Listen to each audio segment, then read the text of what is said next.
할렐루야. 따라하시겠습니다. 북이스라엘의 멸망. 나라에 흥망성쇠가 있습니다. 우리나라 역사 속에서 여러 나라들이 있었습니다. 부침이 있었습니다. 흥왕할 때가 있었고 쇠퇴할 때가 있었습니다. 창시될 때가 있었고 소멸될 때가 있었습니다. 고조선, 고구려, 신라, 백제, 고려, 조선이 있었습니다. 그 외 소국들이 여러 있었습니다. 조선 말에 고종이 황제가 되고 조선을 대한제국이라 했습니다. 이 대한제국은 매우 짧습니다. 많은 이들이 편의상 대한제국도 조선이라고 부릅니다. 혹은 조선의 일부로 봅니다. 고종과 순종까지 합쳐 조선으로 봅니다. 조선은 일제에 의해 막을 내립니다. 조선왕조 500년이라는 말을 사용합니다. 일제 36년 기간 동안 우리는 식민지 백성으로 불행했습니다. 그러나 하나님이 우리나라를 해방시켜 주셨습니다. 그리고 1948년 5월 31일 대한민국이라는 이름이 시작되었습니다. 대한민국의 시작이 언제냐 하는 것은 큰 논쟁거리입니다. 이 논쟁은 향후 수십 년 사그라들지 않을 것으로 보여집니다. 일제로부터 해방 이후 북한 주민들의 생각은 어떠했습니까? 그들 대부분은 사실상 공산주의 사상을 이미 가지고 있었습니다. 따라서 그들은 자유민주주의를 향유할 자격을 처음부터 갖추지 못했습니다. 그 자격이 처음부터 없었습니다. 결국 그 나라는 자유가 없는 공산주의 국가가 됐습니다. 자유민주주의보다 공산주의가 더 좋다고 생각하는 사람이 있습니다. 아니, 아주 많습니다. 그 사람들이 이 땅에 더 많아질 수도 있습니다. 그때 우리는 평가할 수 있습니다. 이 나라는 자유민주주의에서 풍요롭게 자유롭게 살 자격이 없다. 그런 평가가 내려지면 실제 그런 자격을 잃어버리고 나라는 몰락합니다. 그 후 북한과 공산주의로 통일될 수도 있습니다. 그 순간 우리는 대한민국은 망했다라고 평가할 수 있습니다. 상상하기 싫지만 가장 최악의 경우가 있습니다. 그것은 통일공산국가 대한민국의 초대 대통령이 김정은이가 되는 겁니다. 그 최악의 지옥 같은 현실을 막아내기 위해 성도는 무엇을 해야 합니까? 첫째는 망해버린 중남미의 좌파 포퓰리즘 정치 실패를 교훈 삼아야 합니다. 돈 나눠주는 것이 공산주의 배급 훈련시키는 것이었음을 깨달아야 합니다. 둘째로는 구약성경 역사로부터 교훈을 얻어야 합니다. 즉 이스라엘이 어떻게 망했는가 하는 것을 보고 배워야 합니다.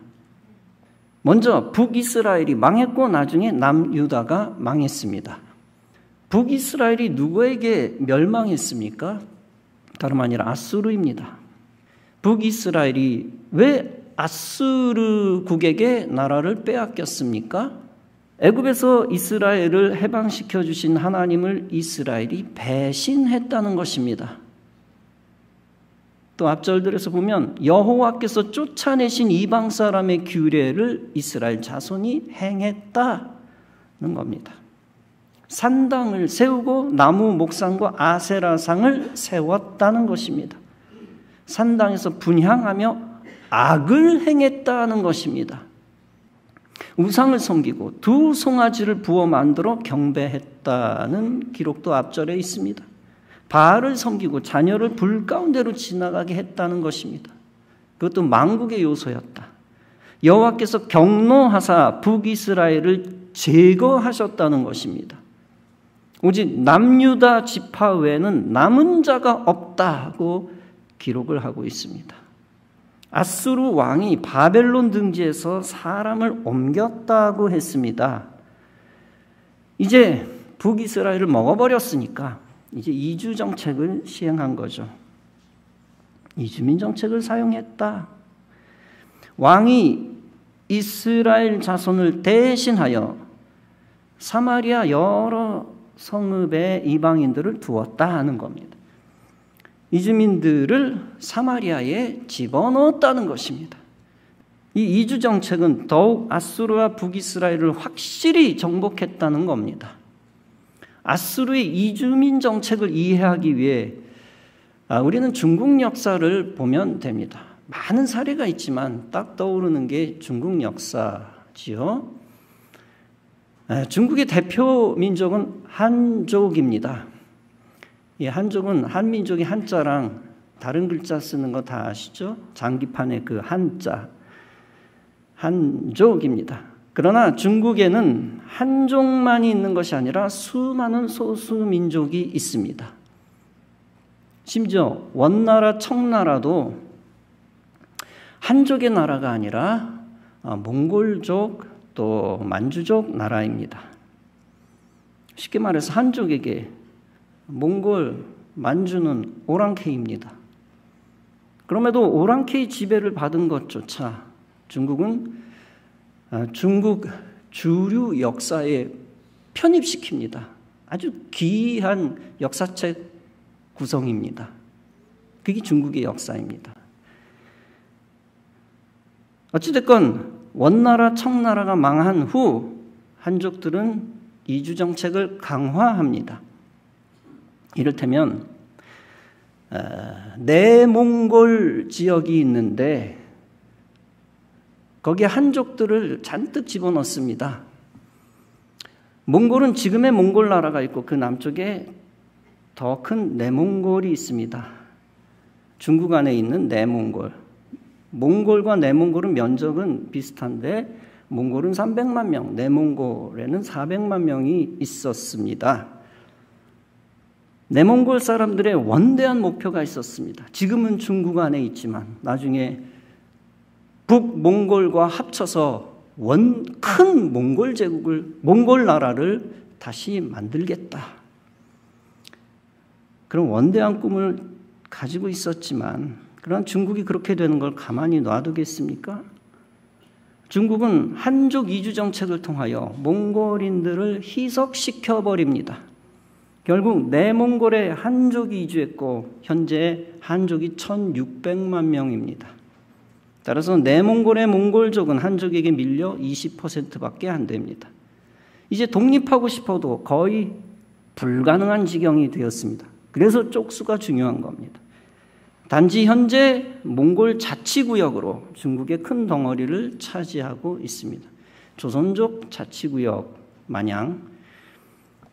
그렇다고 내몽골의 몽골족이 민족 정체성을 잃은 것은 아닙니다.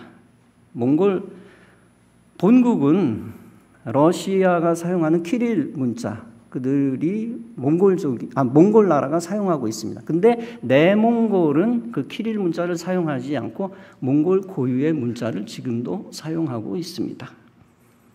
고유 문화를 몽골 본국보다 더 잘 지키고 있습니다. 그럼에도 중국 한족의 쪽수에 밀려 몽골색은 매우 중국화가 되어 버렸습니다. 그만큼 이주 정책과 이 인구수는 나라의 위상을 결정하는 결정적인 요소입니다. 중요한 것입니다. 이처럼 아수르 사람들이 사마리아에 거주했다는 것이 무슨 뜻입니까? 무슨 의미입니까? 이스라엘, 즉 북이스라엘 지배를 더욱 공고히 했다는 겁니다. 가정법입니다만 이를테면 중국이 평양에 중국 사람들을 대거 집어넣는 것입니다.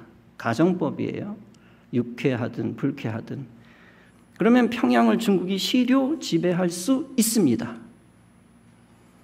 수도를 시료 지배하면 자연스럽게 북한 전체를 시료 지배할 수 있습니다. 수도가 중요한 겁니다. 개성, 함흥 신경 안 써도 돼요. 평양만 희석시키면 됩니다. 따라서 수도를 점령한다는 것은 나라를 잃어버리는 것과 비슷합니다. 여러분, 독도가 왜 우리나라 땅이 되었을까요? 우리가 독도에 사람을 보내 거주하며 시료 지배하기 때문입니다. 일본인이 독도에 있는 한국 사람을 바다로 밀어낼 수 없습니다. 그렇게 하려면 한국과 전쟁을 해야 됩니다. 선점이라고 하는 것이 지정학적으로 매우 중요합니다. 아수르인이 수도 사마리아에 거주한다는 것은 나라를 다스린다는 뜻입니다. 1800년대 우리나라에 선교사들이 들어왔습니다. 서서히 기독교인들이 퍼져나가기 시작했습니다. 그런데 일본이 강제로 한일 합방을 해버렸습니다. 기독교를 탄압하고 신사참배를 강요했습니다. 일본이 하나님의 땅이 되어가고 있던 조선을 더럽혔습니다. 그 대가를 일본이 치렀습니다. 태평양 전쟁에서 무수한 생명을 잃었습니다. 그리고 마지막에는 일본 도시가 멸망했습니다. 히로시마, 나가사키에서 수십만 명의 사상자가 나왔습니다.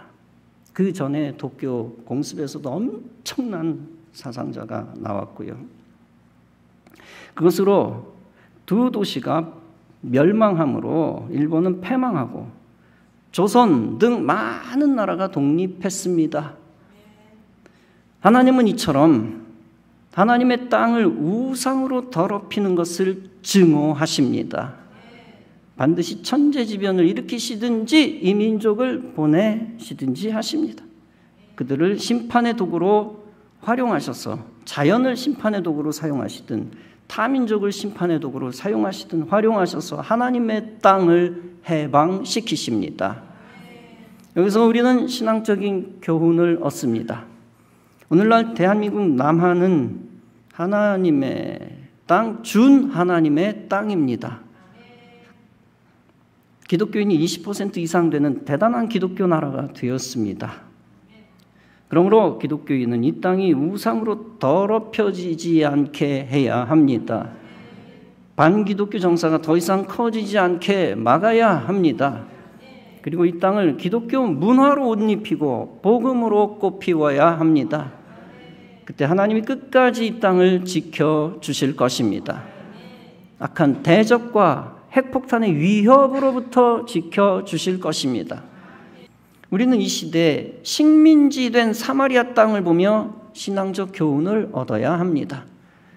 이 땅에서 하나님의 백성이 하나님의 땅을 지키는 것이 중요하다는 것입니다. 그리고 하나님의 백성을 더 많이 채워 나가는 것이 중요하다는 것입니다. 일본이 하나님 나라가 아닌 여러 가지 이유가 있습니다. 신도와 불교의 혼합 종교와 천황을 섬긴다라는 사실 때문입니다. 또 하나는 하나님의 백성이 거의 없다는 겁니다.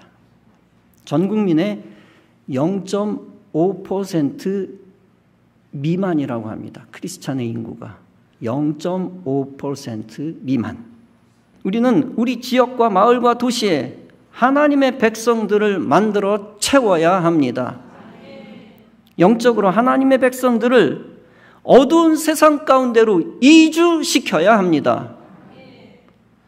그렇게 함으로써 이 도시와 나라를 하나님 다스리는 도시와 나라로 만들어야 합니다.